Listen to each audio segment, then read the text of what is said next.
नमस्कार प्रिय विद्यार्थियों, मैं आपका डॉक्टर गौतम से क्लासेज में स्वागत करता हूं।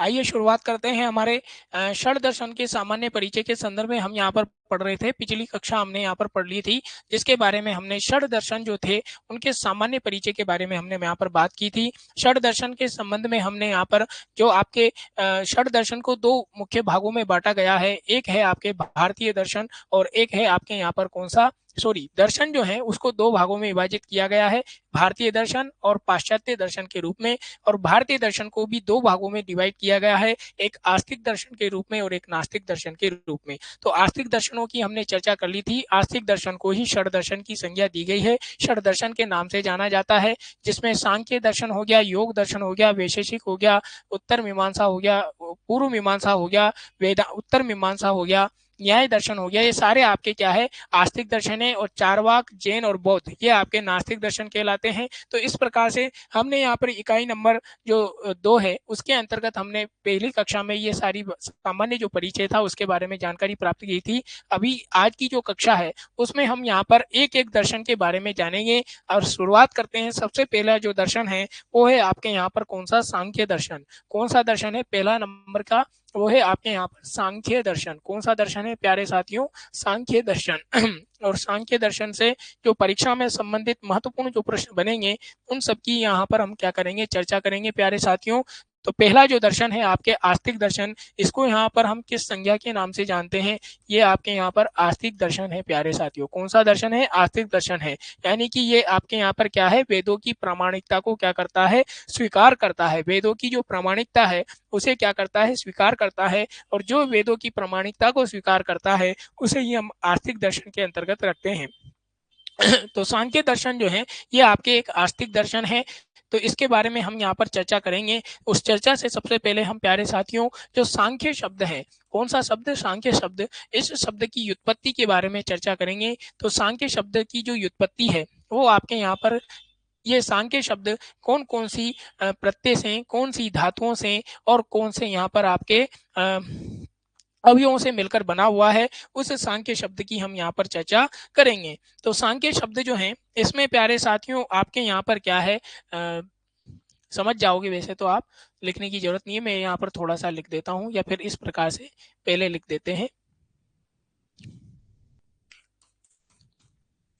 सांख्य शब्द की, सांख्य शब्द की व्युत्पत्ति। तो सांख्य शब्द की व्युत्पत्ति, ये सांख्य शब्द बना कैसे, उसके बारे में हम यहाँ पर चर्चा कर रहे हैं। तो सांख्य शब्द जो है प्यारे साथियों वो आपके यहाँ पर कौन कौन सी धातुएं इसके अंतर्गत प्रयोग की गई है, कौन सा प्रत्यय लगा हुआ है, ठीक है। तो ये आपके यहाँ पर आ जाएगा। सांख्य शब्द जो है इसमें प्यारे साथियों क्या है, सम क्या है, उपसर्ग है। सम क्या है, उपसर्ग है। और आपके यहाँ पर क्या है,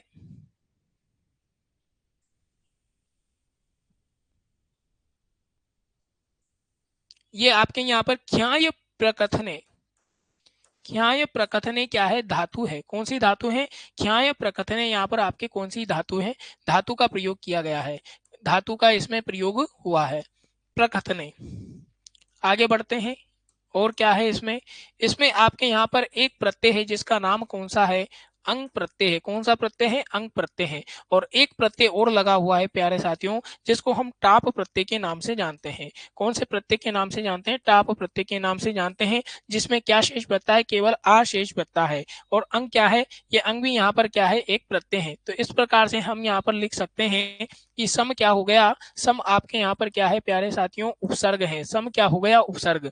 और ये ख्याय प्रकथने जो आपके यहाँ पर क्या है, ये इसमें कौन सी मूल धातु का प्रयोग हुआ है। कौन सी धातु का प्रयोग है प्यारे साथियों, मूल धातु का प्रयोग है। अंग क्या है, तो ये भी आपके यहाँ पर क्या है, एक प्रत्यय का प्रयोग हुआ है। और टाप जो है, ये टाप भी एक क्या है आपके यहाँ पर प्रत्यय है। तो इस प्रकार से ये आपके सांख्य शब्द जो है, ये सांख्य शब्द जो है, इस सांख्य शब्द में आपके क्या है, इस प्रकार से इस शब्द की उत्पत्ति होती है, जिसमें सम क्या है, उपसर्ग है, क्या ये यहाँ प्रकथने यहाँ पर क्या है, धातु है, और अंग यहाँ पर क्या है, प्रत्यय है, और टाप प्रत्यय भी इसमें क्या है, लगा हुआ है।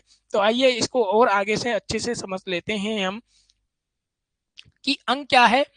आपके क्या है यहाँ पर अंग जो है ये आपके यहाँ पर प्रत्यय हैं, इसमें य की संज्ञा होकर के तस्य लोप से उसका लोप हो जाता है और केवल क्या शेष बचता है, अशेष बचता है। उस प्रकार से टाप प्रत्यय की बात करें तो टाप प्रत्यय क्या है, टाप प्रत्यय वो होता है कि जब हमें किसी शब्द को यहाँ पर क्या है स्त्रीलिंग स्त्रीत्व की विवक्षा में या स्त्रीलिंग बनाना हो तो टाप प्रत्यय का प्रयोग हम यहाँ पर करते हैं। और टाप प्रत्यय में प की तसंज्ञा हो जाने पर और ट की तसंज्ञा हो जाने पर केवल इसमें क्या शेष बचता है, आ वर्ण शेष बचता है। आगे बात करें हम यहाँ पर सम तो क्या हो गया, उपसर्ग हो गया। इसकी क्या हो जाएगी प्यारे साथियों, जो ये य वर्ण है इसकी इत संज्ञा हो जाती है हलंत्यम सूत्र से, और हलंत्यम सूत्र से इत संज्ञा हो जाने के बाद में तस्य लोप से इसका लोप हो जाता है और केवल आपके मूल जो यहाँ पर रूप में जो बचती है वो आपके यहाँ पर क्या क्या बचता है उसको मैं यहाँ पर लिख देता हूँ। तो सम उपसर्ग हो गया। इसके बाद में यहाँ पर आपके क्या बन जाएगी, क्या यहाँ पर आपके क्या बन जाती है, धातु बनती है। इसी प्रकार से अंग प्रत्यय में से आपके यहाँ पर केवल अवर्ण शेष बचता है और आपके यहाँ पर क्या हो जाएगा, टाप में से क्या शेष बचता है, आशेष बचता है। तो इस प्रकार से आपके यहाँ पर क्या होगा प्यारे साथियों, इस प्रकार से आपके यहाँ पर क्या हो जाएगा, सांख्य शब्द जो है सॉरी संख्या शब्द यहाँ पर निर्मित होगा। सबसे पहले हम यहाँ पर अगले पृष्ठ पर बात करेंगे। तो यहाँ पर क्या होगा,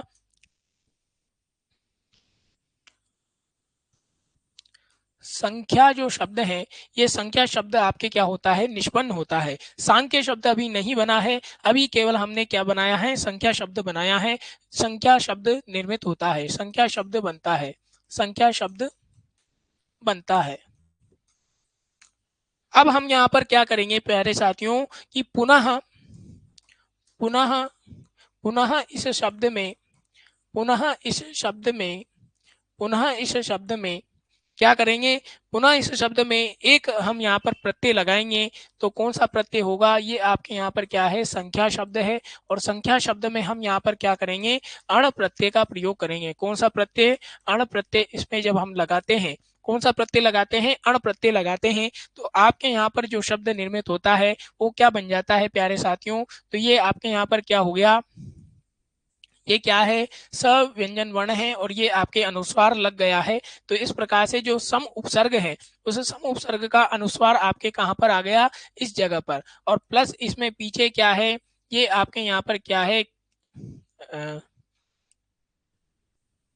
ख व्यंजन वर्ण है। कौन सा व्यंजन है, ख व्यंजन वर्ण है। और ख व्यंजन वर्ण में आपके यहाँ पर क्या है, य वर्ण है और ये आपके इसमें क्या है, आ स्वर है। प्लस पीछे आपके यहाँ पर क्या है, अण प्रत्याहार है।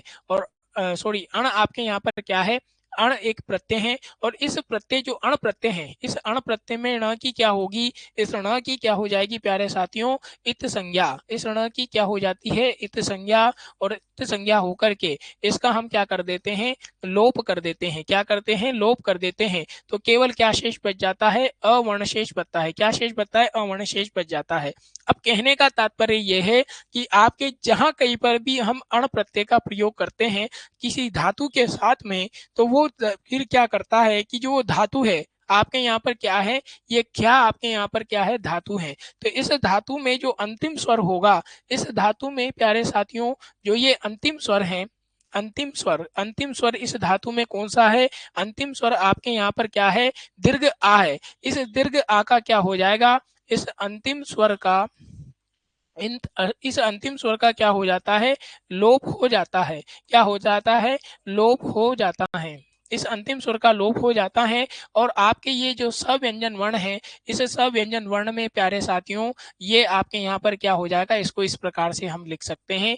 ये स हो गया, इसमें अ छुपा हुआ है और पीछे आपके यहाँ पर क्या है, म व्यंजन वर्ण है। यह म व्यंजन वर्ण यहाँ पर अनुस्वार के रूप में बैठ जाता है। जब इसको हम यहाँ से हटा देते हैं म व्यंजन वर्ण को, तो फिर ये अनुस्वार के रूप में आपके इस आपके जो स्वर है इस पर आकर के ये बन जाता है, बैठ जाता है। तो इस प्रकार से ये स जो है, इस स में जो ये अ है, इस अ की क्या कर जाते हैं हम, आदि वृद्धि हो जाती है। क्या हो जाती है, आदि वृद्धि हो जाती है। आदि वृद्धि, आदि वृद्धि का मतलब क्या हो गया, ये अ जो है ये किस में परिवर्तित हो जाता है प्यारे साथियों, आ स्वर में परिवर्तित हो जाता है। आदि वृद्धि का मतलब क्या हो गया, जो आपके यहाँ पर शब्द है, उस शब्द में आदि का जो वर्ण है और आदि का वर्ण आपके अगर स्वर है, उस स्वर की आदि वृद्धि हो जाती है और आदि वृद्धि में यहाँ पर क्या हो जाएगा, अ का क्या हो जाएगा, आ स्वर हो जाएगा। तो इस प्रकार से हम यहाँ पर जब इसका वर्ण सम्मेलन करेंगे, तो वर्ण सम्मेलन हो जाने पर क्या बन जाएगा,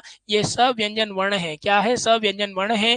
अ के स्थान पर क्या हो जाएगा प्यारे साथियों, आ हो जाएगा और अनुस्वार जो है वो इस प्रकार से यहाँ पर इसके साथ लगा रहेगा। आगे बात करें, आगे आपके यहाँ पर क्या है, तो ये आ का हम यहाँ पर क्या कर देंगे प्यारे साथियों, लोप कर देंगे। जब इसका लोप हो जाएगा तो ये आपके ख व्यंजन वर्ण है और ख व्यंजन वर्ण के बाद में यह आपके व्यंजन वर्ण है और ये इसका जब लोप हो जाएगा, इस आ व्यंजन आ जो स्वर है इसका जब हम यहाँ पर लोप कर देंगे, तो फिर आपके क्या बचेगा, अण प्रत्याहार के अंतर्गत केवल क्या स्वर बचेगा, अस्वर बचेगा और ये अस्वर जो है वो आपके इस अस्वर जो है ये अस्वर यहाँ पर आपके बच जाएगा।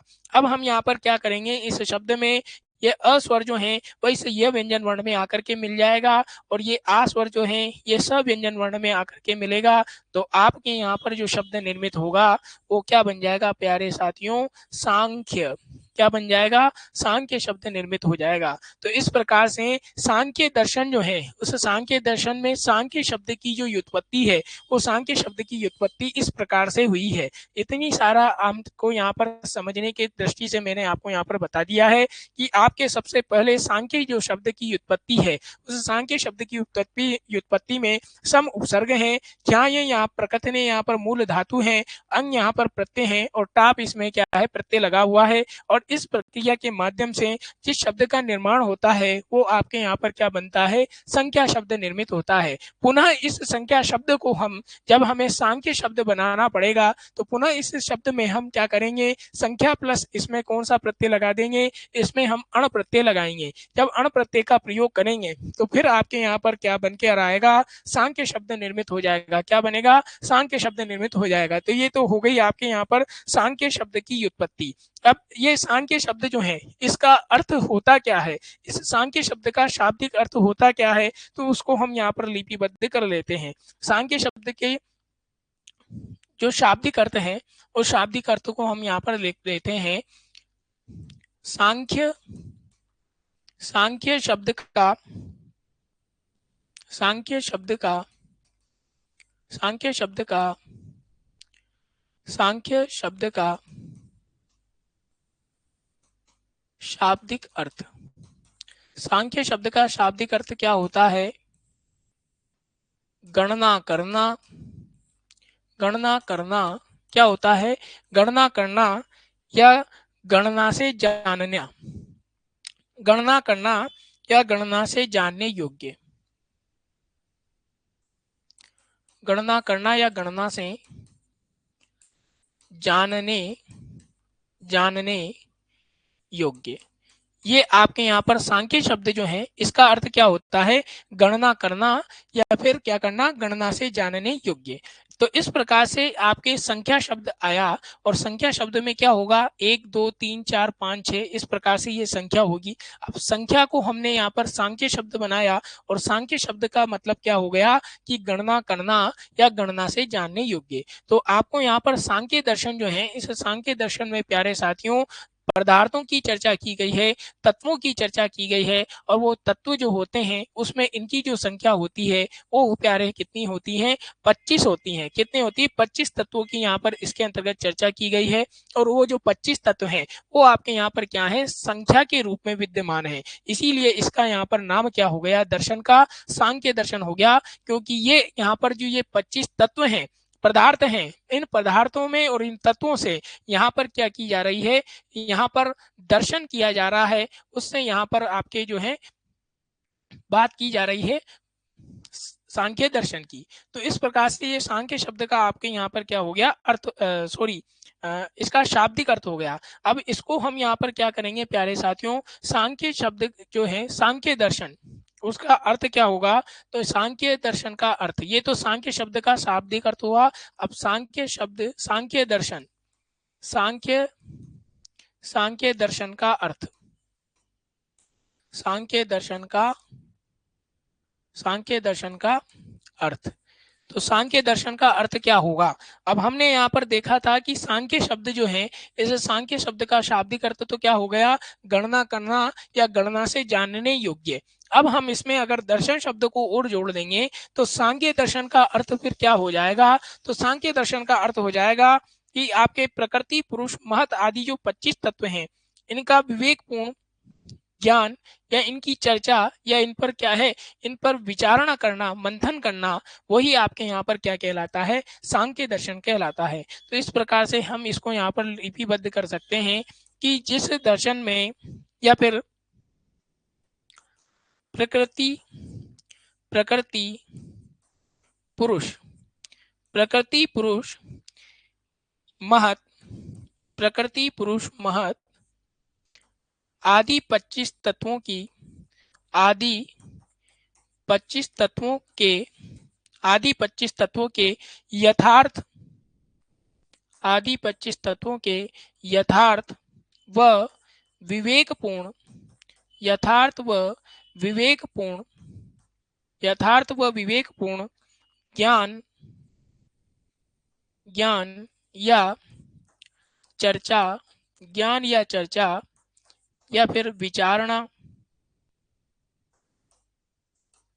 ज्ञान चर्चा या विचारणा करने वाले विचारणा करने वाले विचारणा करने वाले दर्शन को विचारणा करने वाले दर्शन को सांख्य दर्शन कहते हैं। सांख्य दर्शन कहते हैं सांख्य दर्शन कहते हैं। तो ये थोड़ा जो विषय है वो थोड़ा डिफिकल्ट है, कठिन है, क्लिष्टता वाला है। तो इसको आसान भाषा में मैं आपको समझा सकता हूँ कि प्रकृति, पुरुष और महत, ये प्रकृति पुरुष जो है, ये प्रकृति और पुरुष जो हैं, ये आपके प्रकृति, पुरुष और महत, ये इस प्रकार के आदि यहाँ पर कितने हैं? 25 तत्वों की चर्चा की गई है। और इन 25 तत्वों से यथार्थ यानी कि वर्तमान में, यथार्थ का मतलब क्या होता है? वर्तमान के परिप्रेक्ष्य में, और विवेकपूर्ण यानी कि ज्ञान से पूर्ण जो चर्चा करना या फिर इस पर क्या करना? विचारणा करना, मंथन करना, समीक्षा करना, परीक्षण करना, निरीक्षण करना, ये सारे ऐसे जो प्राप्त करने वाला जो दर्शन है, उसे को ही हम क्या कहते हैं? सांख्य दर्शन कहते हैं। प्यारे साथियों, क्या कहते हैं? सांख्य दर्शन कहते हैं। जिसमें प्रकृति, पुरुष, महत, इस प्रकार के आदि यहाँ पर 25 तत्व होते हैं, जिसमें आपके यहाँ पर 5 जो है वो ज्ञानेंद्रियां होती हैं, 5 यहाँ पर कर्मेंद्रियों की बात की जाती है, 5 यहाँ पर तन मात्राओं की बात की जाती है, 5 यहाँ पर पंच महाभूतों की बात की जाती है। इस प्रकार से एक प्रकृति, एक पुरुष, एक महत और एक मन और एक बुद्धि, इस प्रकार से ये आपके यहाँ पर कितने तत्व हो जाते हैं? 25 तत्व हो जाते हैं। 5 5 5 और आपके यहाँ पर प्रकृति प्रकृति हो गया, पुरुष हो गया, पुरुष के बाद में महत है, महत के बाद में मन है, और फिर आपके यहाँ पर बुद्धि है। क्या है? बुद्धि। तो इस प्रकार से ये 5 मिलकर के आपके 5 ज्ञानेंद्रियां, 5 कर्मेंद्रियां, 5 तन मात्राएं, पंच महाभूत और प्रकृति, पुरुष, महत, मन और बुद्धि, इस प्रकार से ये 25 तत्व होते हैं। और इन 25 तत्वों के द्वारा जिनसे आपको यहाँ पर विवेकपूर्ण यथार्थ ज्ञान की प्राप्ति करवाई जाती है, या उस पर चिंतन या विचार या निरीक्षण, उसकी समीक्षा की जाती है, वो दर्शन जो होता है उसे ही हम यहाँ पर सांख्य दर्शन कहते हैं। क्या कहते हैं प्यारे साथियों? सांख्य दर्शन कहते हैं। तो ये तो हो गई सांख्य दर्शन की आपके अर्थ क्या होता है, वो मैंने आपको यहाँ पर बता दिया है। आगे बढ़ते हैं प्यारे साथियों।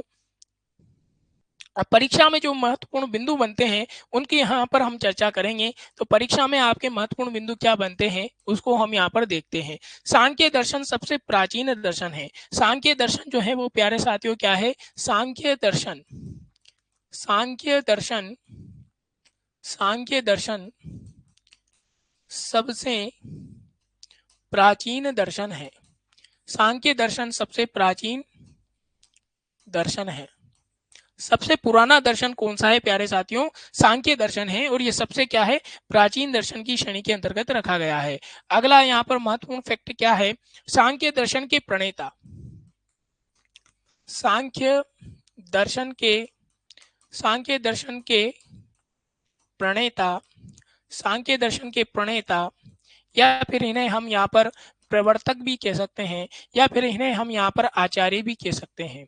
तो ये परीक्षा में अलग अलग नामों से पूछा जाता है। परीक्षा में आपसे अलग अलग नामों से पूछा जाएगा, सांख्य दर्शन के प्रवर्तक कौन है, इस प्रकार से, या सांख्य दर्शन के प्रणेता कौन है, सांख्य दर्शन के प्रवर्तक कौन है, या फिर सांख्य दर्शन के आचार्य कौन से हैं। तो फिर आपको यहाँ पर कंफ्यूज नहीं होना है। ये तीनों जो है वो एक एक यही बात करते हैं, चाहे प्रणेता हो, चाहे प्रवर्तक हो, चाहे आचार्य हो। वो सांख्य दर्शन के आपके जो प्रवर्तक प्रणेता आचार्य हैं वो आपके यहाँ पर कौन हो जाएंगे, कपिल मुनि हो जाएंगे। कौन हो जाएंगे प्यारे साथियों, कपिल मुनि।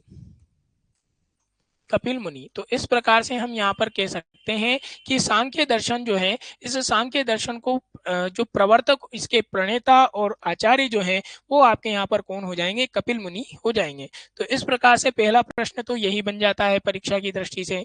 अगला प्रश्न यहाँ पर क्या बनता है, भागवत पुराण के अनुसार, अब इनके माता पिता के नाम की भी चर्चा कर लेते हैं।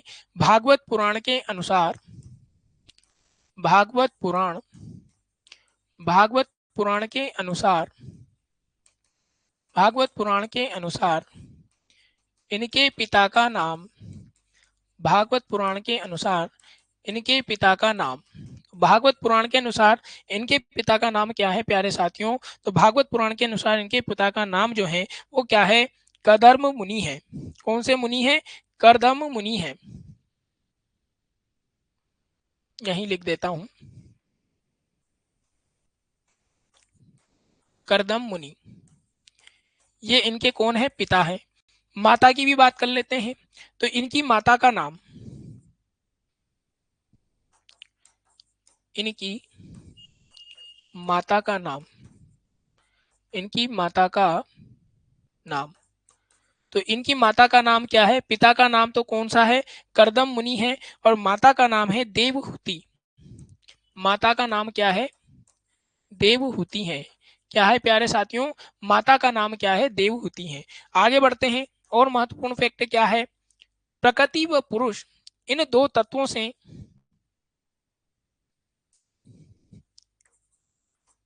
प्रकृति व पुरुष, प्रकृति व पुरुष इन दो तत्वों से, इन दो तत्वों से, प्रकृति व पुरुष इन दो तत्वों से सृष्टि, सृष्टि की, सृष्टि की उत्पत्ति का, सृष्टि की उत्पत्ति को, सृष्टि की उत्पत्ति को, उत्पत्ति को स्वीकार करने के कारण, स्वीकार करने के कारण, स्वीकार करने के कारण, स्वीकार करने के कारण इन्हें, स्वीकार करने के कारण इन्हें पांचवा अवतार माना जाता है। इन्हें पांचवा अवतार माना जाता है, पांचवा अवतार माना जाता है। तो इस प्रकार से यहाँ पर जो सृष्टि है वो सृष्टि बनी कैसे, ये जो ये सृष्टि बनी है, भौतिक जगत आप जो देख रहे हो, जिसमें आपके पृथ्वी है, वायुमंडल है, आकाश है, ये सब आए कहाँ से, तो वो जो ये भौतिक जगत है, उस भौतिक जगत पर जो दर्शन की जो इन्होंने चर्चा की है, उसमें प्रकृति व पुरुष ये दो तत्व जो हैं इनसे ही क्या है, इस प्रकृति और पुरुष से ही क्या है, ये जो आपके सृष्टि है, ये सृष्टि की उत्पत्ति हुई है। और इसी सृष्टि की उत्पत्ति करने के कारण इन्हें पांचवा अवतार क्या है, माना जाता है। आगे बढ़ते हैं। और महत्वपूर्ण बिंदु क्या है, सांख्य दर्शन में, सांख्य दर्शन में, सांख्य, सांख्य दर्शन में, सांख्य दर्शन में 25 तत्वों की, 25 तत्वों का वर्णन किया गया है। 25 तत्वों का वर्णन किया गया है। सांख्य दर्शन जो है इसमें कितने तत्वों की बात की गई है, 25 तत्वों की बात की गई है, जिसको हम विस्तृत रूप से आगे जो हमारी कक्षाएं चलेगी उसमें हम यहाँ पर पढ़ेंगे। जिसमें 5 आपके क्या होती हैं, कर्मेंद्रियां होती हैं, 5 आपके यहाँ पर क्या होती हैं, ज्ञानेंद्रियां होती हैं। इसके अलावा 5 तन मात्राएं होती हैं, 5 महाभूत होते हैं, एक आपके प्रकृति होता है, एक पुरुष होता है, प्रकृति होती है, एक पुरुष होता है, एक महत होता है जिसे हम अहंकार भी कहते हैं, एक मन होता है और एक बुद्धि होती है। तो इस प्रकार से ये 25 प्रकार के जो तत्व होते हैं उनकी इन्होंने यहाँ पर क्या की गई है, चर्चा की गई है। आगे बढ़ते हैं, अगला जो महत्वपूर्ण फैक्ट है उसकी बात करते हैं।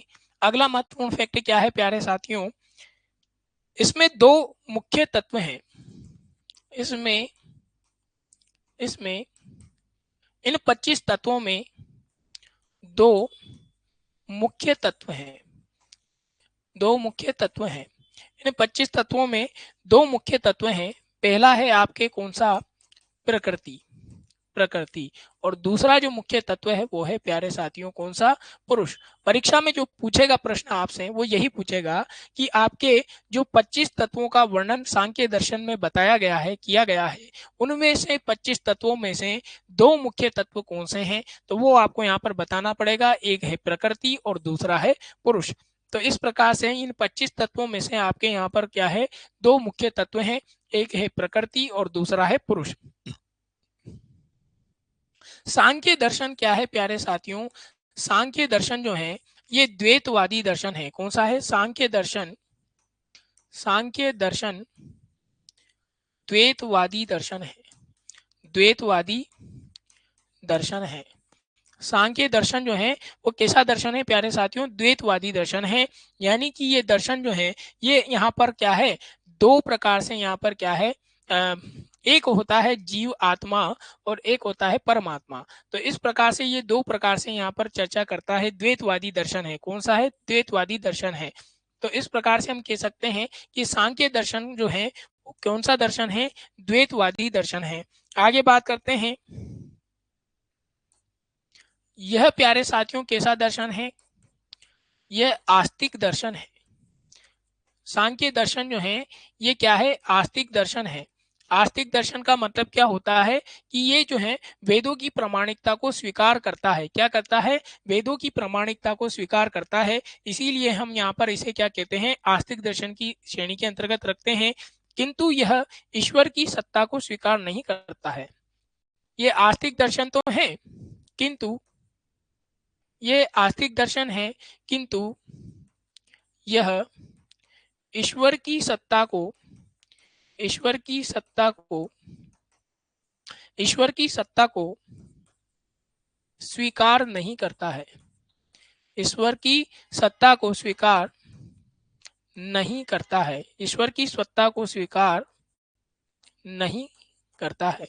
यानी कि ये क्या है, आस्तिक दर्शन तो है। आस्तिक दर्शन कहने का मतलब ये है कि वेदों को मानता तो है, वेदों की जो प्रामाणिकता है उसको ये दर्शन मानता है बिल्कुल निश्चित रूप से, मगर ये क्या है प्यारे साथियों, ईश्वर जो है उस ईश्वर की सत्ता को ये नहीं मानता है।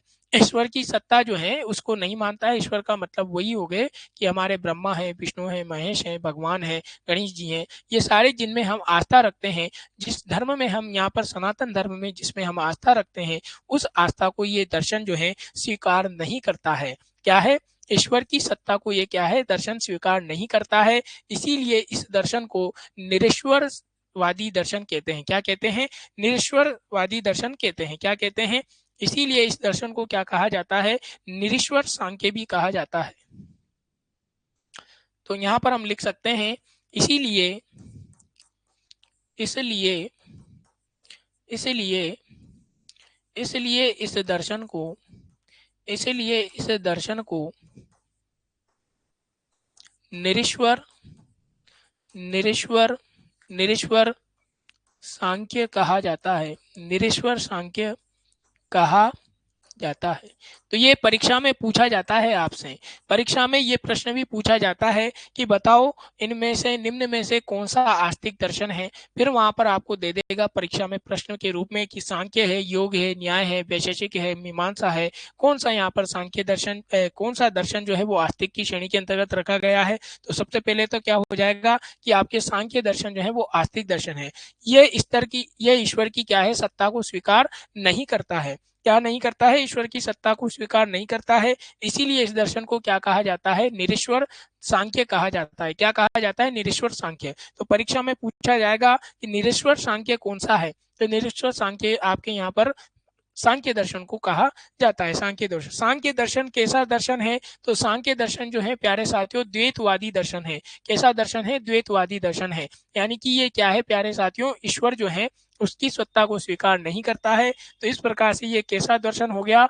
द्वैतवादी दर्शन हो गया। आगे बढ़ते हैं, अगला और महत्वपूर्ण बिंदु इसके बारे में हम यहाँ पर देख लेते हैं। सांख्य दर्शन का मूल ग्रंथ जो है, सांख्य दर्शन का मूल ग्रंथ, ये भी परीक्षा में आपसे पूछा जाता है। सांख्य दर्शन का सांख्य दर्शन का सांख्य दर्शन का मूल ग्रंथ, सांख्य दर्शन का जो मूल ग्रंथ है वो कौन सा है प्यारे साथियों? तत्व समाज। सांख्य दर्शन का जो मूल ग्रंथ है वो कौन सा है? तत्व समाज। तत्व समाज। तो ये भी परीक्षा में पूछा जाता है कि सांख्य दर्शन का मूल ग्रंथ जो है वो किस नाम से जाना जाता है? तत्व समाज के नाम से जाना जाता है। अगला महत्वपूर्ण बिंदु क्या है प्यारे साथियों? अगला है आपके यहाँ पर सांख्य दर्शन जिसमें 22 सूत्र होते हैं। इसमें इसमें सूत्रों की संख्या इसमें सूत्रों की संख्या इसमें सूत्रों की संख्या कितनी है? तो इसमें सूत्रों की संख्या कितनी है प्यारे साथियों? 22 सूत्र हैं। जो तत्व समाज आपके सांख्य दर्शन जो है इसका मूल ग्रंथ है, और इस मूल ग्रंथ में सूत्रों की संख्या कितनी है? 22 सूत्र इसमें देखने को मिलते हैं। आगे बढ़ते हैं, और अगला महत्वपूर्ण फैक्ट क्या है? अगला महत्वपूर्ण फैक्ट है प्यारे साथियों, कपिल मुनि का ग्रंथ, कपिल मुनि का कपिल मुनि का ग्रंथ कपिल मुनि का ग्रंथ। तो कपिल मुनि का जो ग्रंथ है उसे किस नाम से जाना जाता है? तो कपिल मुनि का जो ग्रंथ है वो सांख्य दर्शन के नाम से जाना जाता है। सांख्य सूत्र, सॉरी, कपिल मुनि का जो ग्रंथ है वो सांख्य सूत्र के नाम से जाना जाता है। दर्शन तो है ही सही, कपिल मुनि के द्वारा दिया गया दर्शन जो है वो सांख्य दर्शन है, और उन्होंने जो ग्रंथ लिखा है वो आपके यहाँ पर कौन से किस नाम से जाना जाता है? सांख्य सूत्र के नाम से जानता है। ये सब परीक्षा के प्रश्न है, परीक्षा में पूछे जाएंगे। आगे बात करते हैं, इसमें अध्यायों की संख्या, इसमें इसमें अध्यायों की संख्या इसमें अध्यायों की संख्या तो इसमें अध्यायों की संख्या कितनी है प्यारे साथियों? तो इसमें अध्यायों की संख्या हो जाती है कितनी? तो इसमें 6 अध्याय हैं। ये जो सांख्य सूत्र है, इस सांख्य सूत्र में अध्यायों की जो संख्या है वो कितनी है? 6 अध्याय इसके अंतर्गत देखने को मिलते हैं। आगे बात करते हैं, इसमें सूत्रों की संख्या, इसमें सूत्रों की संख्या इसमें सूत्रों की संख्या तो इसमें कितने सूत्र देखने को मिलेंगे? इसमें सूत्रों की संख्या की बात करें तो इसमें सूत्रों की संख्या हो जाती है आपके पास में यहाँ पर 537 सूत्र हैं। कितने सूत्र हैं प्यारे साथियों? 537 सूत्र हैं। तो इस प्रकार से हम यहाँ पर कह सकते हैं कि सांख्य दर्शन जो है, इसे सांख्य दर्शन के जो प्रवर्तक आचार्य हैं वो है आपके कौन? कपिल मुनि। और कपिल मुनि के द्वारा जो लिखा गया ग्रंथ है वो है आपके सांख्य सूत्र, जिसमें अध्यायों की संख्या कितनी है? 6 अध्याय हैं, और जिसमें सूत्रों की संख्या कितनी है? 537 सूत्र है। आगे बढ़ते हैं और महत्वपूर्ण बिंदु की ओर चर्चा कर लेते हैं। अब हम यहाँ पर एक इसका जो प्रकरण ग्रंथ है उस प्रकरण ग्रंथ की चर्चा करेंगे। तो सांख्य दर्शन जो था उसके सामान्य परिचय के बारे में हमने यहाँ पर पढ़ लिया है, और हम इसके जो प्रकरण ग्रंथ है सांख्य कारिका उसके ऊपर चर्चा करेंगे। तो अगले पृष्ठ पर हम यहाँ पर देख लेते हैं सांख्य कारिका। तो पहले नंबर पर यहाँ पर हम बात करेंगे सांख्य कारिका। सांख्य कारिका, और ये सांख्य कारिका का क्या है? सांख्य कारिका जो सांख्य दर्शन है उस सांख्य दर्शन का क्या है प्यारे साथियों? प्रकरण ग्रंथ है। कौन सा ग्रंथ है? प्रकरण ग्रंथ है सांख्य कारिका। और सांख्य कारिका जो है ये इसके जो प्रणेता है, प्रवर्तक हैं, जिनके द्वारा इसको लिखा गया है वो है आपके यहाँ पर ईश्वर कृष्ण। तो सांख्य कारिका की जो रचना की गई है वो ईश्वर कृष्ण के द्वारा की गई है। तो ये सबसे पहले महत्वपूर्ण बिंदु क्या हो जाएगा? इस सांख्य कारिका के रचयिता,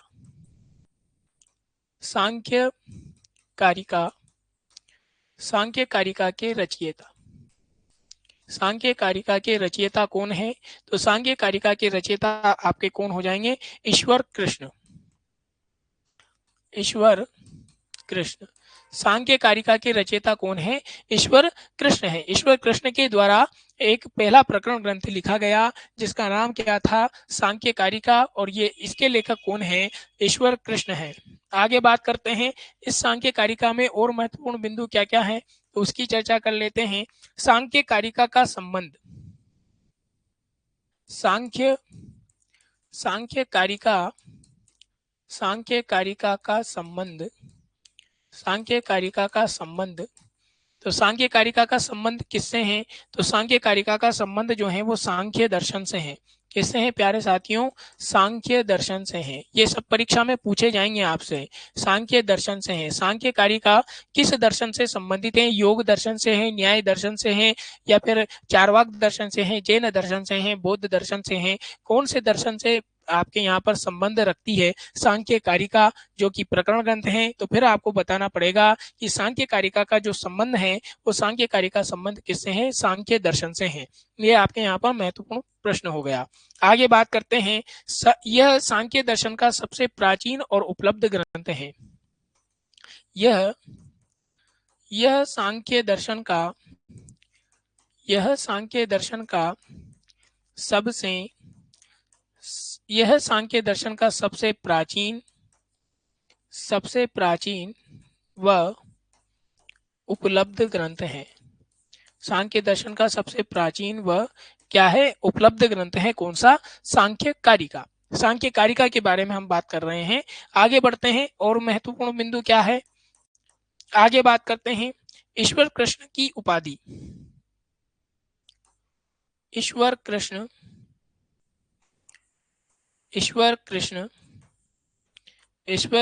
की उपाधि, तो ईश्वर कृष्ण को किस उपाधि से विभूषित किया गया है? यह भी परीक्षा में पूछ लिया जाता है। तो ईश्वर कृष्ण को जो इस उपाधि से विभूषित किया गया है वो है आपके यहाँ पर भर्तरी मीड। इस उपाधि से यहाँ पर क्या है? ईश्वर कृष्ण को विभूषित किया गया है, भर्तरी मीड। ये आपसे परीक्षा में पूछ लिया जाता है। अगला महत्वपूर्ण फैक्ट क्या है? सांख्य कारिका का समय या ईश्वर कृष्ण के गुरु का नाम। ईश्वर कृष्ण के गुरु का नाम, तो ईश्वर कृष्ण के गुरु का नाम क्या है? ईश्वर कृष्ण के गुरु का नाम क्या है प्यारे साथियों? तो इनके गुरु का नाम क्या है? पंचशिख है। क्या है प्यारे साथियों? पंचशिख। ये आपके यहाँ पर क्या है? ईश्वर कृष्ण के गुरु का नाम क्या है? पंचशिख है। इसको ढंग से लिख देता हूं।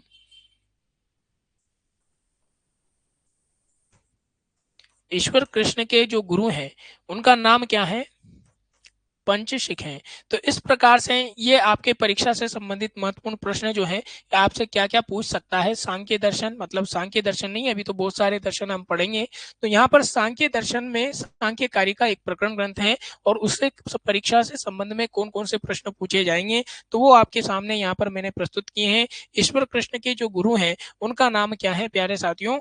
पंचशिख है। सांख्य कारिका का समय, अगला है सांख्य कारिका का समय, सांख्य कारिका का समय। तो जब ये सांख्य कारिका ग्रंथ लिखा गया तो उस समय उसका समय क्या था?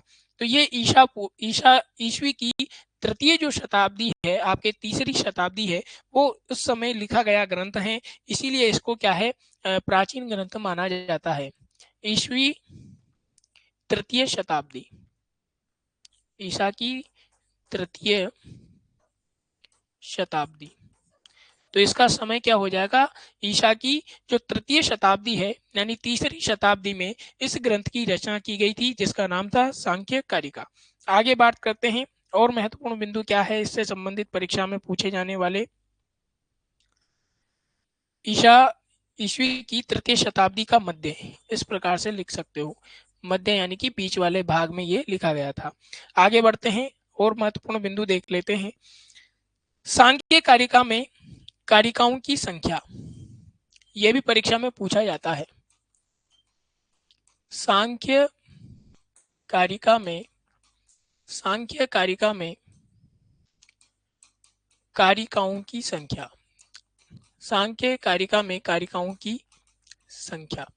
तो कितनी कारिकाएं देखने को मिलती है सांख्य कारिका में, तो यहाँ पर बात करें हम, सांख्य कारिका में जो कारिकाओं की संख्या है वो आपको यहाँ पर या तो 70 देखने को मिलेगी, या फिर कितनी देखने को मिलेगी, 72 देखने को मिलेगी। कितनी देखने को मिलेगी, या तो आपको 70 देखने को मिलेगी, या फिर कितनी देखने को मिलेगी, 72 देखने को मिलेगी। ऐसा माना जाता है कि इसमें तीन जो कारिकाएं हैं, तीन जो कारिकाएं हैं उनको क्या है, बाद में जोड़ा गया है, बाद में जोड़ा गया है, बाद में जोड़ा गया है, बाद में जोड़ा गया है। अर्थात कह सकते हैं कि प्रक्षिप्त है, यानी कि प्रक्षिप्त जो होता है परिशिष्ट के रूप में, इनमें जो तीन कारिकाएं हैं वो बाद में जोड़ी गई हैं, इसीलिए इनकी जो संख्या है वो या तो 70 या 72, इस प्रकार से परीक्षा की दृष्टि से मैंने आपको यहाँ पर बता दिया है। आगे बढ़ते हैं, और महत्वपूर्ण बिंदु इससे संबंध में क्या है, सांख्य कारिका जो है इसमें प्रयुक्त छंद कौन सा है, ये भी परीक्षा में पूछा जाता है। सांख्य कारिका में सांख्य कारिका में सांख्य कारिका में प्रयुक्त छंद, सांख्य कारिका में प्रयुक्त जो छंद है वो कौन से छंद में ये कारिकाएं लिखी गई है, तो वो आपके यहाँ पर कौन सा छंद हो जाएगा, आर्या छंद। आर्या छंद में ये आपके 70 जो 72 कारिकाएं हैं ये आर्या छंद में लिखी गई हैं, किसके द्वारा, ईश्वर कृष्ण के द्वारा। और आगे बढ़ते हैं, अगला महत्वपूर्ण बिंदु इससे संबंध में और क्या है, अगला महत्वपूर्ण बिंदु है प्यारे साथियों, सांख्य कारिका का आधार ग्रंथ। सांख्य कारिका का आधार ग्रंथ। तो सांख्य कारिका का आधार ग्रंथ कौन सा है, मतलब किसको आधार मान करके ये ग्रंथ लिखा गया है, प्रकरण ग्रंथ है आपके सांख्य कारिका। तो सांख्य कारिका जो ग्रंथ लिखा गया है ईश्वर कृष्ण के द्वारा, ये किसको आधार मानकर, किसके आधार पर लिखा गया है, वो आपसे यहाँ पर परीक्षा में पूछ लिया जाता है। तो पंचशिख जो इनके गुरु हैं, इनके गुरु जो हैं वो कौन है, पंचशिख। इनके गुरु कौन है, पंचशिख। और इन पंचशिख के द्वारा एक रचना लिखी गई थी जिसका नाम था षष्ठी तंत्र। कौन सा, षष्ठी तंत्र। तो षष्ठी तंत्र को क्या है, इन्होंने आधार माना, क्या है, पंचशिख जो है, इस पंचशिख का षष्ठी तंत्र, पंचशिख का षष्ठी तंत्र ग्रंथ, इस प्रकार से लिख लेता हूं मैं, ठीक है। तो इस ग्रंथ को आधार मान करके ईश्वर कृष्ण के द्वारा क्या लिखा गया, सांख्य कारिका ग्रंथ लिखा गया, जो कि सांख्य दर्शन से क्या है, संबंधित है। अभी हम इसकी मूल विषय वस्तु जो है उसको बाद में विस्तार से मैं आपको समझाऊंगा, क्योंकि वो क्या है, बहुत ही क्लिष्ट है, आपको आसानी से आपके दिमाग में घुसेगी नहीं, तो उसको अच्छे से मैं आपको बाद में समझाऊंगा। अभी तो ये फैक्ट जो मुख्य महत्वपूर्ण जो तथ्य हैं, जो डायरेक्ट वन लाइनर के रूप में आपसे परीक्षा में पूछ लिए जाते हैं, उनको मैं यहाँ पर आपके सामने प्रस्तुत कर रहा हूँ। आगे बढ़ते हैं, आगे आपके यहाँ पर क्या है, सांख्य कारिका के उपनाम, ये भी आपसे परीक्षा में पूछा जाता है। कारिका के सांख्य कारिका के उपनाम, सांख्य कारिका के उपनाम। तो सांख्य कारिका को और कौन कौन से नामों से जाना जाता है, तो पहले नंबर पर हम यहाँ पर बात करेंगे, यहाँ पर आपके सांख्य सप्तती, सांख्य सप्तती, सांख्य सप्तती भी इसे कहा जाता है। दूसरे नंबर पर बात करें हम यहाँ पर हिरण्य हिरण्य सप्तती, हिरण्य सप्तती भी इसे कहा जाता है। सप्तती का मतलब समझ रहे हो ना, सप्तती का मतलब 70, सांख्य सप्तती। तो सप्तती का मतलब होता है संस्कृत में 70 ही कहा जाता है, यानी कि इसके अंतर्गत कितनी कारिकाएं हैं, 70 कारिकाएं हैं। तो इस प्रकार से तीसरे नंबर पर इसका जो और अन्य नाम है वो क्या देखने को मिलता है, सुवर्ण सप्तती, सुवर्ण सुवर्ण सप्तती, सुवर्ण सप्तती। और एक और यहाँ पर मिलता है कनक सप्तती,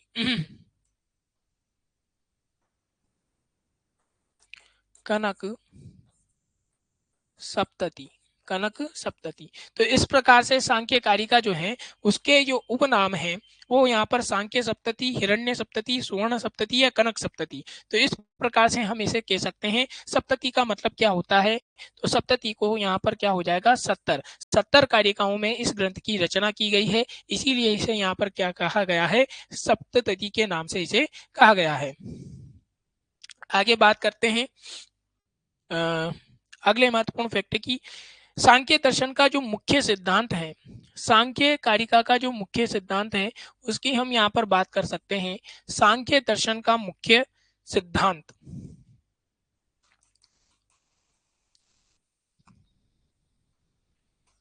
सांख्य दर्शन का, सांख्य दर्शन का मुख्य सिद्धांत, सांख्य दर्शन का मुख्य सिद्धांत।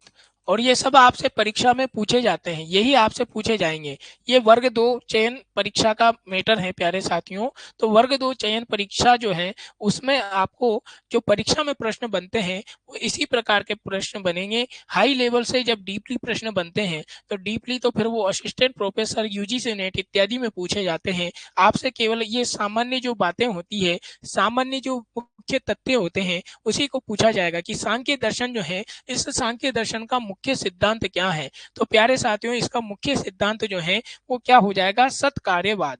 कौन सा हो जाएगा? सत्कार्यवाद सिद्धांत पर ये क्या है? आधारित है। तो इस प्रकार से हम लिख सकते हैं यहाँ पर सत्कार्यवाद। तो मुख्य सिद्धांत जो है वो आपके सांख्य दर्शन का वो मुख्य सिद्धांत क्या हो जाएगा? सत्कार्यवाद हो जाएगा। आगे बढ़ते हैं और महत्वपूर्ण बिंदु इससे संबंधित क्या है। अन्य सिद्धांत की बात करें तो अन्य सिद्धांत भी इसके देखने को मिलते हैं। ये तो मुख्य सिद्धांत हो गया। और अन्य सिद्धांत की अगर यहाँ पर हम बात करेंगे तो अन्य सिद्धांत में इसका एक सिद्धांत आ जाता है परिणामवाद। परिणामवाद, परिणामवाद ये भी एक इसका सिद्धांत है। और इसके अलावा और बात करें तो इसके अलावा एक आता है पुरुष पुरुष बहुत्व सिद्धांत। पुरुष बहुत्व सिद्धांत, पुरुष बहुत सिद्धांत। तो इस प्रकार से एक सिद्धांत ये भी है। तो आपसे परीक्षा में पूछा जाएगा कि बताओ सांख्य दर्शन जो है, सांख्य दर्शन का मुख्य सिद्धांत क्या है? तो फिर बताना पड़ेगा सत्कार्यवाद। और अगर आपसे पूछा जाए कि और इसको कौन कौन से सिद्धांतों के नाम से जाना जाता है तो परिणामवाद कह सकते हैं या पुरुष बहुत्व सिद्धांत भी इसे कहा जा सकता है। आगे बात करें, ये पुरुष बहुत जो सिद्धांत है, ये पुरुष बहुत सिद्धांत होता क्या है? तो इसके अंतर्गत जो है एक तो होता है कार्य और एक होता है करण। कार्य और कारण, कार्य और कारण, कार्य कारण का सिद्धांत भी इसे कहा जाता है। कार्य और कारण का सिद्धांत भी इसे कहा जा सकता है। यानी कि कोई सा भी जो कार्य होगा वो बिना कारण के कार्य नहीं होता है। और कार्य जो होता है वो कार्य क्या होता है? जन्य जनक भाव संबंध का इसमें क्या है? कार्यकरण होता है। यानी कि आपके जो कार्य हैं वो क्या है? कारण पर ही डिपेंड करेगा। कारण जो है वो क्या है प्यारे साथियों? जनक है। और जनक किसका है? कार्य का, कार्य का। तो ये आपके क्या हो जाएगा? जन्य हो जाएगा। ये क्या हो जाएगा? जन्य, यानी कि ये हो गया आपके यहाँ पर करने वाला। और ये क्या है? जनक है। तो कारण के बिना कार्य नहीं हो सकता और कार्य के बिना कारण नहीं हो सकता। तो कार्य कारण जनक सिद्धांत जो है वो आपके यहाँ पर इसे ही कहा जाता है पुरुष बहुत्व के सिद्धांत को। किस सिद्धांत को कहा जाता है? पुरुष बहुत्व के सिद्धांत को कहा जाता है। कि कार्य और कारण का सिद्धांत किस सिद्धांत को जाना जाता है? तो पुरुष बहुत्व सिद्धांत। और यह सिद्धांत किस दर्शन से संबंधित है? तो ये आपसे परीक्षा में पूछ लेता है कि कार्य कारण जनक का जो सिद्धांत है वो किस दर्शन से संबंधित है? वो सांख्य दर्शन से संबंधित है। परिणामवाद जो है ये किस दर्शन से संबंधित है? सांख्य दर्शन से संबंधित है। सत्कार्यवाद जो है ये किस दर्शन से संबंधित है? सांख्य दर्शन से संबंधित है। पुरुष बहुत्व सिद्धांत जो है ये किस दर्शन से संबंधित है? सांख्य दर्शन से संबंधित है। ये सारे परीक्षा में प्रश्न आपसे इस सामान्य दृष्टि से पूछे जाएंगे। अब हम यहाँ पर बात करने वाले हैं और महत्वपूर्ण बिंदु की। अगला है आपके यहाँ पर महत्वपूर्ण सत्कार्यवाद का उल्लेख। सत्कार्यवाद, सत्कार्यवाद, सत्कार्यवाद का उल्लेख, सत्कार्यवाद का उल्लेख छांदोग्योपनिषद में, सत्कार्यवाद का जो उल्लेख है वो छांदोग्योपनिषद में मिलता है, छांदोग्योपनिषद में मिलता है। यानी कि छांदोग्योपनिषद जो है उस छांदोग्योपनिषद के अंतर्गत यहाँ पर जो सांख्य दर्शन है, इस सांख्य दर्शन का जो सिद्धांत है वो क्या है, सत्कार्यवाद। इस सत्कार्यवाद का जो उल्लेख है वो आपके कौन से उपनिषद में देखने को मिलता है, छांदोग्योपनिषद के अंतर्गत देखने को मिलता है, जो कि परीक्षा की दृष्टि से आपके क्या है, इंपोर्टेंट है, परीक्षा में पूछ लिया जाता है। अगला महत्वपूर्ण फैक्ट क्या है, सांख्य दर्शन से संबंधित उपनिषद। सांख्य दर्शन, सांख्य दर्शन से संबंधित, सांख्य दर्शन से संबंधित उपनिषद, सांख्य दर्शन से संबंधित उपनिषद। तो सांख्य दर्शन से संबंधित उपनिषद आपके यहाँ पर कौन सा हो जाएगा, श्वेता, श्वेता श्वेतरोपनिषद, श्वेता श्वेतरोपनिषद, श्वेता श्वेतरोपनिषद। तो इस प्रकार से ये आपके यहाँ पर क्या हो जाएगा, श्वेता श्वेतरोपनिषद। ये आपके क्या है, सांख्य दर्शन जो है, सांख्य दर्शन से संबंधित क्या है, उपनिषद है। कौन सा, श्वेता श्वेतरोपनिषद। अगला जो आपके महत्वपूर्ण फैक्ट है वो आपके यहाँ पर क्या हो जाएगा प्यारे साथियों, हम यहाँ पर अगले पृष्ठ पर चर्चा कर लेते हैं। सांख्य दर्शन के प्रथम प्रवर्तक, सांख्य दर्शन के प्रथम प्रवर्तक। सांख्य दर्शन के जो प्रथम प्रवर्तक हैं वो आपको यहाँ पर पता ही होगा कि सांख्य दर्शन के जो प्रथम प्रवर्तक हैं वो है आपके यहाँ पर कौन, कपिल मुनि। कौन है प्यारे साथियों, कपिल मुनि है।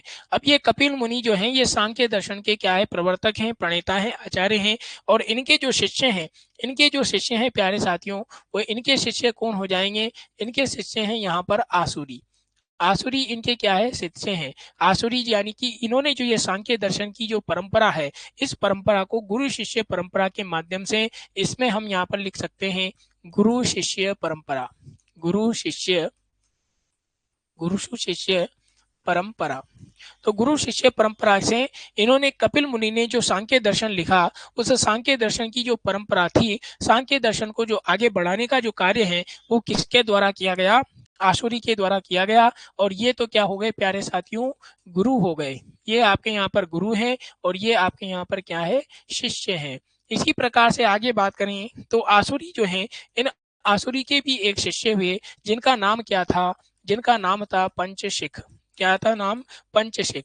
ये पंचशिख इनके क्या हो गए प्यारे साथियों, शिष्य हो गए। पंचशिख जो है यहाँ पर ये क्या है, शिष्य हैं। पंचशिख क्या हो गए, शिष्य हो गए, किसके, आसुरी के। तो इस प्रकार से ये आपके यहाँ पर द्वितीय पीढ़ी आ गई। और द्वितीय पीढ़ी के बाद में, पंचशिख के बाद में एक और आपके यहाँ पर जन्म लेते हैं जिनका नाम है ईश्वर कृष्ण। कौन, ईश्वर कृष्ण। तो ईश्वर कृष्ण जो है, फिर उस सांख्य दर्शन को आगे बढ़ाने का जो कार्य है वो किनके द्वारा किया गया, ईश्वर कृष्ण के द्वारा किया गया। और ईश्वर कृष्ण क्या हो गए, शिष्य हो गए।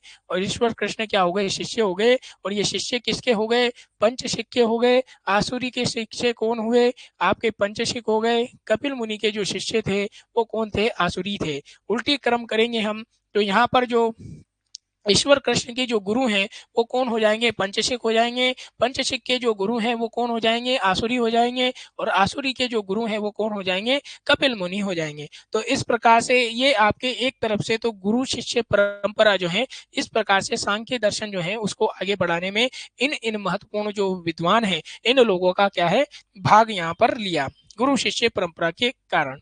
आगे बात करते हैं और आपके महत्वपूर्ण फैक्ट क्या है, सांख्य दर्शन के प्रमुख ग्रंथ।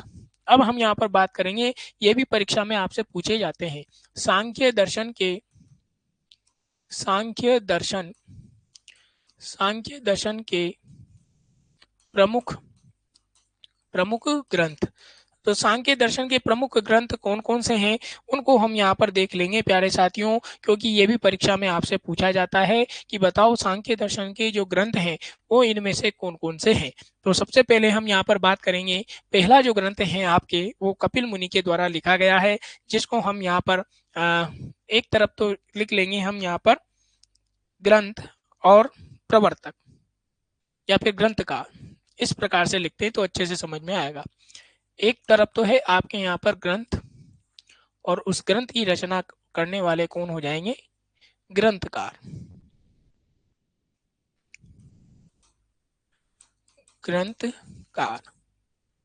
तो ये हो गया एक तरफ ग्रंथ और एक तरफ हो गया ग्रंथकार। अब पहले नंबर का जो ग्रंथ है वो है आपके यहाँ पर प्यारे साथियों कौन सा?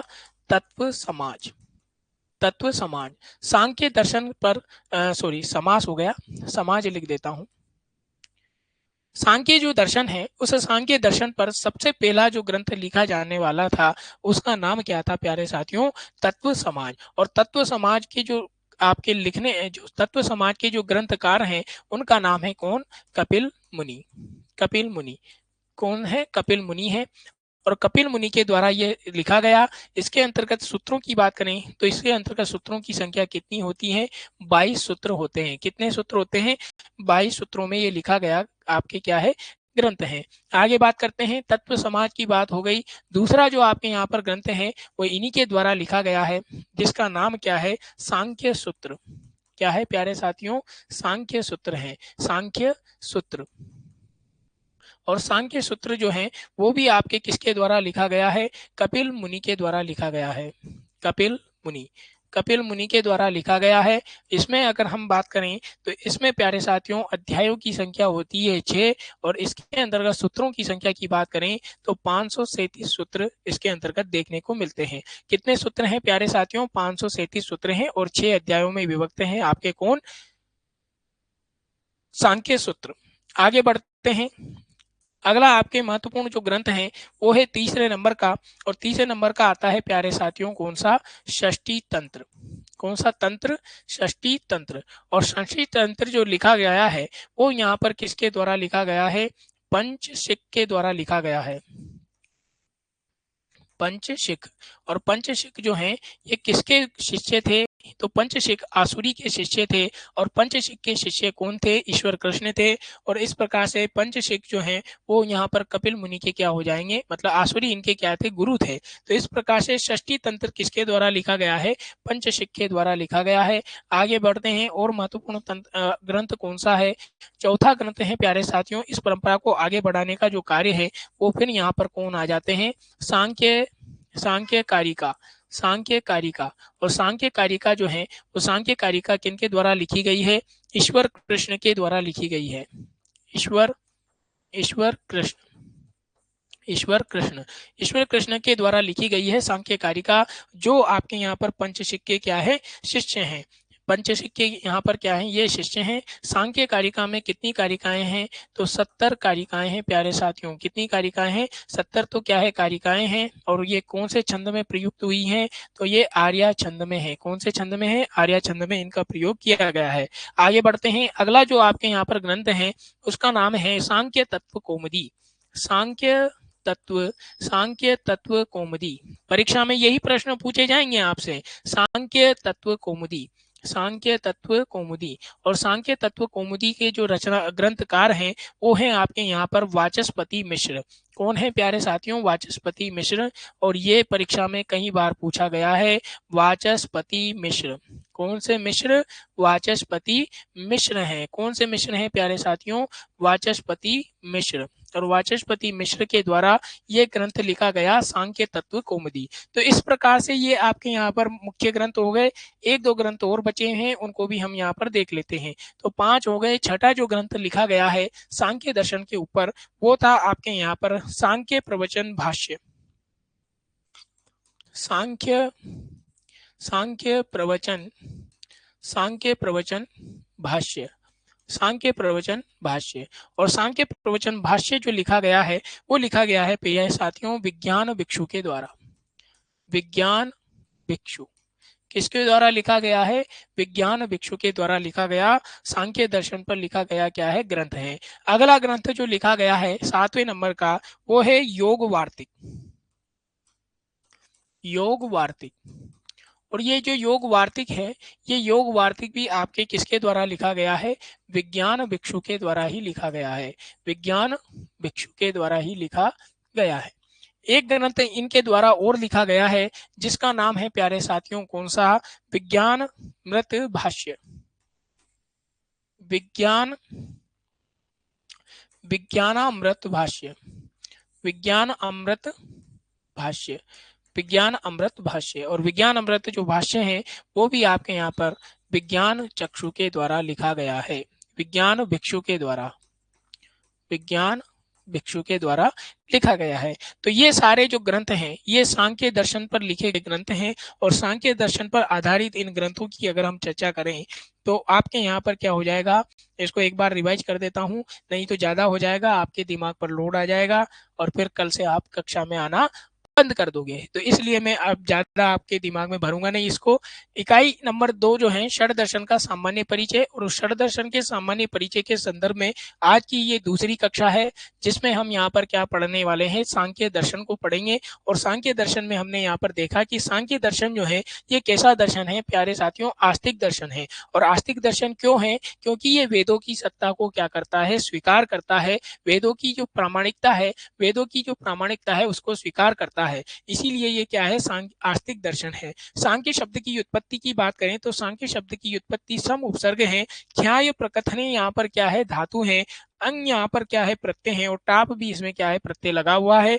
ये सारी प्रक्रिया हो जाने के बाद में इसमें जो आपके यहाँ पर शब्द निष्पन्न होता है वो बनता है संख्या शब्द। कौन सा सांख्य शब्द नहीं बनता है, संख्या शब्द बनता है। और फिर ये पुनः संख्या शब्द जो है, इस शब्द में हम कौन सा प्रत्यय लगाते हैं, अण प्रत्यय जब लगाते हैं, तो अण प्रत्यय जब लग जाता है तो फिर आपके यहाँ पर सांख्य शब्द निष्पन्न हो जाता है। कौन सा शब्द बनता है, सांख्य शब्द बन जाता है। ये सारी प्रक्रिया मैंने आपको बता दी है कैसे कैसे बनता है। सांख्य शब्द जो है इसका शाब्दिक अर्थ क्या होता है, तो शाब्दिक अर्थ होता है इसका गणना करना, या फिर क्या होता है, गणना से जानने योग्य। इस प्रकार से अब हम बात करेंगे सांख्य शब्द की, हमने शाब्दिक अर्थ की बात कर ली कि गणना करना और गणना से जानने योग्य। अब सांख्य और दर्शन इन दोनों शब्दों का जो अर्थ है वो अर्थ यहाँ पर क्या हो जाएगा कि प्रकृति, पुरुष और महत आदि जो ये 25 तत्व होते हैं, यानी कि आपके प्रकृति, पुरुष, महत, मन, बुद्धि, ये आपके जो 5 तो क्या होते हैं, ये तत्व होते हैं। इसके अलावा 5 कर्मेंद्रियां होती हैं, 5 ज्ञानेंद्रियां होती हैं, 5 तन मात्राएं होती हैं और 5 महाभूत होते हैं। तो इस प्रकार से ये 5 5 5 जो हैं ये आपके इस प्रकार से करके 25 तत्व हो जाते हैं। और इन 25 तत्वों से ही जो है यहाँ पर सांख्य जो कार्य का सांख्य दर्शन है, उस सांख्य दर्शन में 25 तत्वों का ही वर्णन किया गया है। इन तत्वों को हम विस्तार से आगे की कक्षाओं में चर्चा करेंगे। तो इस प्रकार से कहने का तात्पर्य यह है कि प्रकृति, पुरुष और महत, महत का मतलब यहाँ पर किस प्रकार से लिया गया है, अहंकार से लिया गया है। महत जो है वो क्या है प्यारे साथियों, अहंकार है। तो इस प्रकार से प्रकृति, पुरुष, महत आदि जो ये आपके यहाँ पर 25 तत्व हैं, इन 25 तत्वों के यथार्थ और विवेकपूर्ण, यथार्थ यानी वर्तमान में, विवेकपूर्ण जो है यानी कि ज्ञान के द्वारा जिस पर यहाँ पर चर्चा की गई है, इन पर जो विचार किया गया है, या इन पर जो समीक्षा की गई है, इन पर जो निरीक्षण किया गया है या परीक्षण किया गया है, उसी को ही हम यहाँ पर क्या कहते हैं, उसी दर्शन को सांख्य दर्शन कहते हैं। क्या कहते हैं, सांख्य दर्शन कहते हैं। सांख्य दर्शन सबसे प्राचीन दर्शन है प्यारे साथियों। कौन सा दर्शन है, सबसे प्राचीन दर्शन है। सांख्य दर्शन के जो प्रणेता, प्रवर्तक या आचार्य, तीनों एक ही बात है। इन्हें प्रणेता भी कह सकते हैं, प्रवर्तक भी कह सकते हैं, आचार्य भी कह सकते हैं। और ये कौन हो जाएंगे, कपिल मुनि। भागवत पुराण के अनुसार इनके पिता का जो नाम है वो कर्दम मुनि है, और इनकी माता का नाम देवहूति देखने को मिलता है। प्रकृति व पुरुष इन 2 तत्वों से सृष्टि की उत्पत्ति को करने के कारण इन्हें 5वां अवतार भी माना जाता है। किन्हें माना जाता है, यहाँ पर कपिल मुनि को। सांख्य दर्शन में 25 तत्वों का वर्णन किया गया है। इसमें 2 जो तत्व हैं वो मुख्य रूप से हैं, एक है प्रकृति और एक है पुरुष। बात करते हैं सांख्य दर्शन जो है ये कैसा दर्शन है प्यारे साथियों, द्वैतवादी दर्शन है। यह आस्तिक दर्शन है, किंतु ये ईश्वर की सत्ता को स्वीकार नहीं करता है, इसीलिए इसे निरीश्वर सांख्य भी कहा जाता है। ये ईश्वर की सत्ता को स्वीकार नहीं करता है, वेदों की प्रामाणिकता को तो स्वीकार करता है मगर ईश्वर की सत्ता को स्वीकार नहीं करता है, इसीलिए इसे क्या है, निरीश्वर सांख्य कहा गया है। निर प्लस ईश्वर बराबर क्या बनता है, निरीश्वर बन जाता है। तो इस प्रकार से निर जो उपसर्ग है वो यहाँ पर क्या है, ये निषेध का अर्थ प्रकट करता है, यानी जो यहाँ पर ईश्वर को नहीं मानते हैं वो क्या कहलाते हैं, ईश्वर की सत्ता को स्वीकार नहीं करते हैं, वो निरीश्वर कहलाते हैं। तो इस प्रकार से सांख्य दर्शन का जो मूल ग्रंथ है वो क्या है प्यारे साथियों, तत्व समाज है। और इस तत्व समाज के अंतर्गत 25 तत्वों का वर्णन देखने को मिलता है। इसमें सूत्रों की संख्या 22 है। कपिल कपिल मुनि का जो ग्रंथ है उनके द्वारा लिखा गया जो ग्रंथ है वो भी आपके यहाँ पर सांख्य सूत्र हैं। और ये जो है आपके इसमें अध्यायों की संख्या जो है वो 6 है। और बात करें इसमें सूत्रों की संख्या 537 सूत्र हैं। आगे बढ़ते हैं, सांख्य कारिका, ये एक प्रकरण ग्रंथ है सांख्य कारिका, इसकी भी यहाँ पर चर्चा की गई है। तो सांख्य कारिका की जो रचयिता है वो है ईश्वर कृष्ण है। सांख्य कारिका का जो संबंध है वो सांख्य दर्शन से है। यह सांख्य दर्शन का सबसे प्राचीन व प्रामाणिक व उपलब्ध ग्रंथ है। सांख्य कारिका जो है ये सांख्य दर्शन पर लिखा गया जो ग्रंथ है ये सबसे प्रामाणिक है, सबसे प्राचीन है और उपलब्ध ग्रंथ है, जिसे हम आज यहाँ पर अध्ययन कर रहे हैं। ईश्वर कृष्ण को उपाधि जो दी गई है वो भर्तरी मिड की उपाधि दी गई है। ईश्वर कृष्ण के गुरु का नाम पंचशिख है। सांख्य कारिका का समय ईसा पूर्व तृतीय शताब्दी का समय माना गया है। सांख्य कारिका के में कारिकाओं की जो संख्या है वो 70 से लेकर 72 कारिकाएं इसमें मिलने देखने को मिलती है। इसमें 3 कारिकाएं जो हैं वो बाद में जोड़ी गई हैं परिशिष्ट के रूप में। सांख्य कारिका में जो प्रयुक्त छंद है वो आर्य छंद है। सांख्य कारिका का जो आधार ग्रंथ है वो पंचशिख का षष्ठी तंत्र है, यानी पंचशिख जो इनके गुरु थे उन गुरुओं के द्वारा जो लिखा गया ग्रंथ था वो था षष्ठी तंत्र। और षष्ठी तंत्र को ही आधार मान करके ईश्वर कृष्ण के द्वारा सांख्य कारिका ग्रंथ लिखा गया है।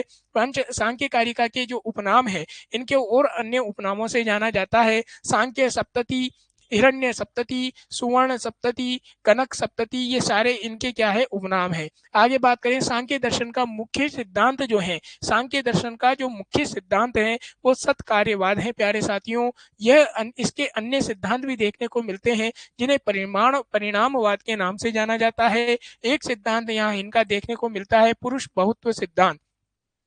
पुरुष बहुत्व सिद्धांत जो है ये पुरुष बहुत्व सिद्धांत को कार्य और कारण का सिद्धांत भी इन्हें कहा गया है। कारण और कार्य के सिद्धांत के नाम से भी इसे जाना जाता है, यानी कि कार्य के बिना कारण नहीं है और कारण के बिना कार्य नहीं है। तो कारण और कार्य जो है ये जन्य और जनक भाव संबंध के द्वारा ये यहाँ पर कार्य करते हैं और इसी को यहाँ पर सांख्य दर्शन के अंतर्गत रखा गया है। सत्कार्यवाद का जो उल्लेख है वो प्यारे साथियों कौन से उपनिषद में देखने को मिलता है? छांदोग्य उपनिषद में देखने को मिलता है। सांख्य दर्शन से संबंधित जो उपनिषद है वो श्वेता क्षेत्रोपनिषद है। आगे बढ़ते हैं, सांख्य दर्शन के जो प्रथम प्रवक्ता है वो कपिल मुनि है।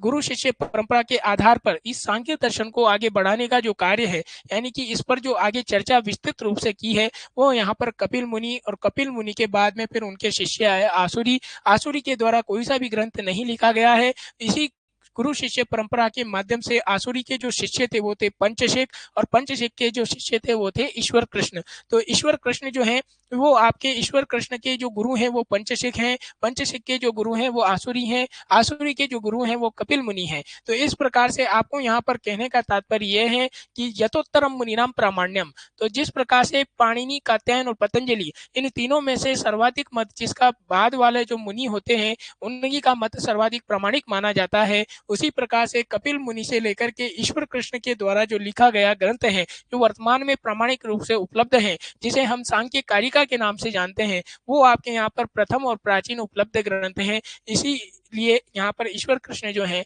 वो सांख्य कारिका के क्या है, रचनाकार हैं। आगे बढ़ते हैं प्यारे साथियों, सांख्य दर्शन के प्रमुख ग्रंथ जो हैं वो इस प्रकार से हैं। ग्रंथ एक तरफ ग्रंथ हैं और एक तरफ ग्रंथकार हैं। ग्रंथ की बात करें तो सबसे पहला जो ग्रंथ लिखा गया है वो तत्व समाज है, जो कपिल मुनि के द्वारा लिखा गया है, जिसमें 22 सूत्र दिए गए हैं। सांख्य सूत्र जो है वो कपिल मुनि के द्वारा लिखा गया है, जो 6 अध्यायों में विभक्त है। इसमें अध्यायों की संख्या कितनी है? 6 अध्याय हैं। और सूत्र कितने हैं? तो सूत्र आपके यहाँ पर 537 सूत्र हैं। इस प्रकार से षष्ठी तंत्र की बात करें तो षष्ठी तंत्र की जो रचयिता है वो पंचशिख हैं। सांख्य कारिका के रचयिता ईश्वर कृष्ण हैं, जिसमें 70 कारिकाएं हैं और आर्य छंद में इन्होंने ये कारिकाएं लिखी हैं। सांख्य तत्व कौमुदी वाचस्पति मिश्र की है। आगे बात करें, सांख्य प्रवचन भाष्य विज्ञान भिक्षु के द्वारा लिखा गया है। योग वार्तिक विज्ञान भिक्षु के द्वारा लिखा गया है। विज्ञान अमृत भाष्य जो है ये भी विज्ञान भिक्षु के द्वारा लिखा गया है। तो इस प्रकार से ये तीनों जो हैं ये आपके यहाँ पर तीनों ग्रंथ जो कि सांख्य दर्शन पर आधारित ग्रंथ हैं, सांख्य दर्शन को आधारित ग्रंथ हैं, वो सांख्य प्रवचन भाष्य, योग वार्तिक, विज्ञान अमृतम भाष्य, ये सब जो हैं वो विज्ञान भिक्षु के द्वारा लिखे गए हैं। तो ये आपके यहाँ पर महत्वपूर्ण, आपके आज की कक्षा में मैंने सांख्य दर्शन के बारे में बता दिया। कल नेक्स्ट इसकी कक्षा में और महत्वपूर्ण इनके तत्वों के बारे में और इसमें जो विषय वस्तु है उनके बारे में चर्चा करेंगे प्यारे साथियों। तो आज के लिए बस इतना ही, दीजिए इजाजत। और शाम की जो हमारी कक्षा है जिसमें हम आज लघु त्रयी जो इकाई नंबर 13 है, उस इकाई नंबर 13 में लघु त्रयी के अंतर्गत रघुवंशम महाकाव्य जो है, उससे संबंधित हम आज की कक्षा शाम की वाली कक्षा में पढ़ेंगे। तो उसमें जुड़ना ना भूलें। तब तक के लिए नमस्कार, जय हिंद, जय भारत, धन्यवाद।